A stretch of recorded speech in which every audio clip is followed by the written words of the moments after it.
Estamos de volta com o nosso programa Ponto de Equilíbrio, entrevistando o superintendente da Zona Franca de Manaus, Tomás Nogueira. Tomás, eu queria ouvir um pouquinho da sua percepção sobre os próximos 20 anos que estão guardados para Manaus. Eu diria guardados para o Amazonas. A gente tem de olhar que o estado do Amazonas é, a um só tempo, o maior e o menor estado da federação. Isso é fato.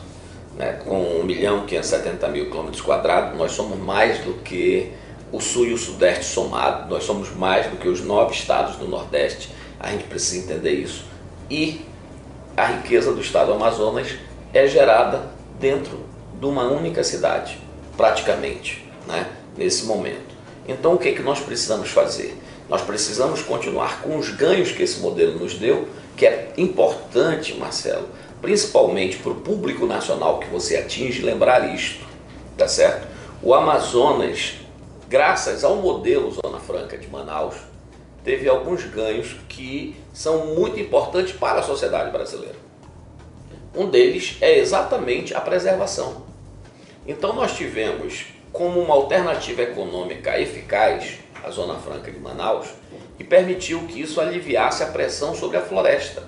Então o Amazonas, diferente de outras partes da Amazônia, tem 98% da sua cobertura vegetal nativa. O Amazonas está fora do arco do desmatamento. Por quê? Seguramente esse reflexo não foi pensado em 1967, quando o modelo foi concebido, mas é um reflexo extremamente positivo. Mas é um aspecto extremamente positivo que eu, você, quem está em casa, concorda com isso. Tá certo? Então é sobre esse aspecto que a cidade de Manaus e o estado do Amazonas tem que ser pensado. Mas chegou a hora da diversificação. Outra questão que poucos sabem nesse país, que o Amazonas é o terceiro estado em produção de petróleo. Nós perdemos apenas para Rio de Janeiro e Espírito Santo. Esta é uma riqueza que não tem a problema do fator locacional e que precisa ser trabalhado. Então isso traz o nosso primeiro desafio.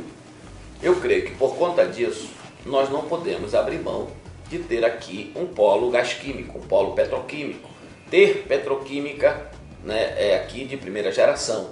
Por quê? Porque nós temos um insumo no estado e ele é algo que precisa ser explorado. Mais ainda, nós temos no polo industrial de Manaus um enorme número de usuários de uma petroquímica. Em termos de produção de plásticos, seja para televisores, seja para ar-condicionado, para micro-ondas, uma série. Então isso tudo faz sentido. Mais do que isso. Diversificação, Tomás. Mais do que isso. Entra um pouco, começa a diversificação. Porque nós temos outros insumos que com o gás nós podemos trabalhar. Fertilizantes.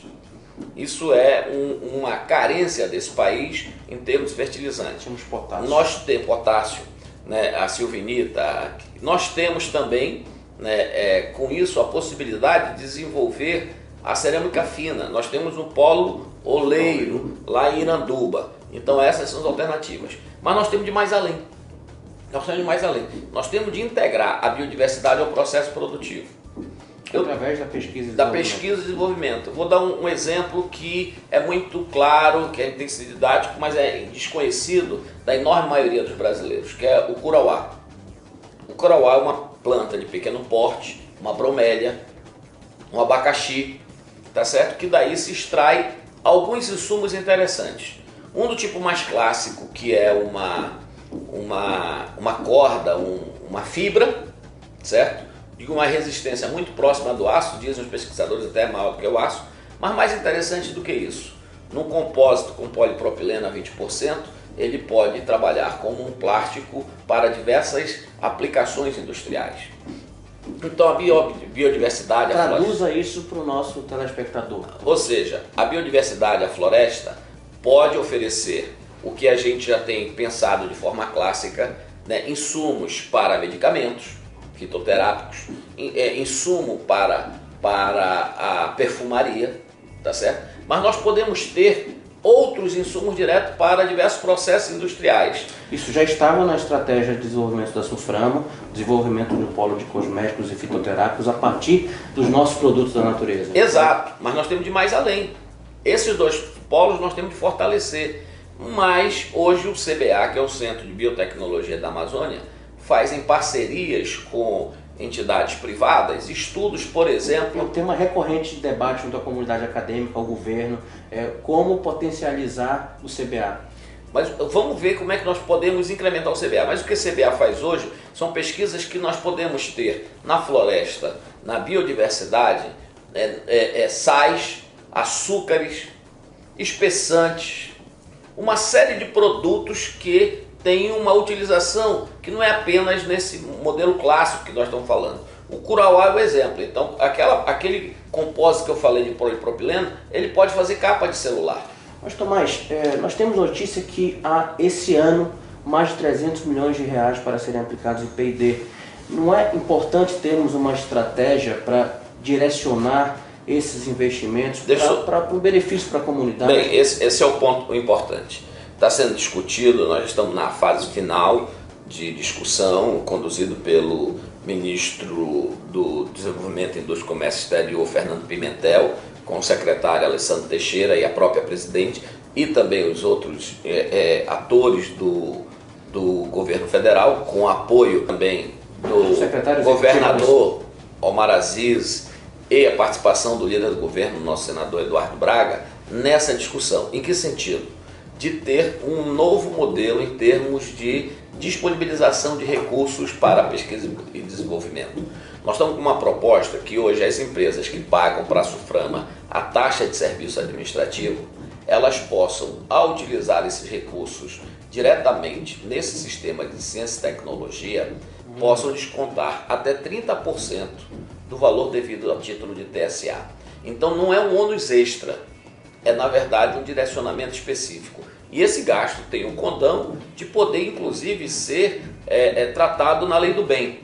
Então é uma solução positiva para incrementar. Olha que coisa interessante, o polo industrial de Manaus fornece o recurso necessário para a evolução da economia amazonense.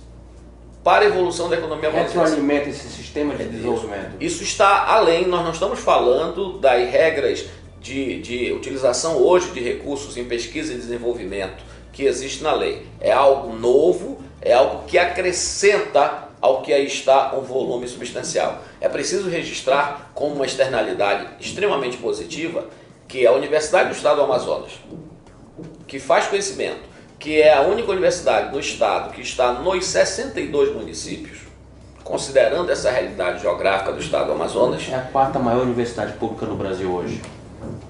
Quarta maior. Que coisa? É mantida com uma contribuição específica do polo industrial de Manaus. Então, ou seja, o que nós estamos, o desenho que tem aqui é exatamente, a importância disso o polo industrial de Manaus está financiando, vai financiar a evolução através do conhecimento científico, da inovação, da tecnologia. Para somar a isso, o governo do estado e a Sulframo está trabalhando junto com ele, tem um projeto muito grande na área de engenharias. Ou seja, o que é? É um projeto onde pega o jovem ainda no ensino médio, fortalece o conhecimento básico, aqueles que já têm desenvolvimento, e o leva até a faculdade, quiçá talvez até uma pós-graduação. Então, nesse modelo, um grupo para 50 alunos, você pega 50 estudantes do nível superior que já estão na faculdade, sob a coordenação de um professor, e prepara aquele grupo para prestar vestibular, tá certo? Um reforço, que você tenha um melhor desempenho. Porque essa é uma das nossas carências que nós estamos trabalhando, superar, principalmente nas áreas de engenharias. Sem dúvida, esse é um gargalo que o Brasil sofre, Tomás, e com essa tua resposta extremamente positiva, com as boas notícias que você nos trouxe, no próximo bloco nós vamos falar sobre processo produtivo básico e infraestrutura. Fique conosco.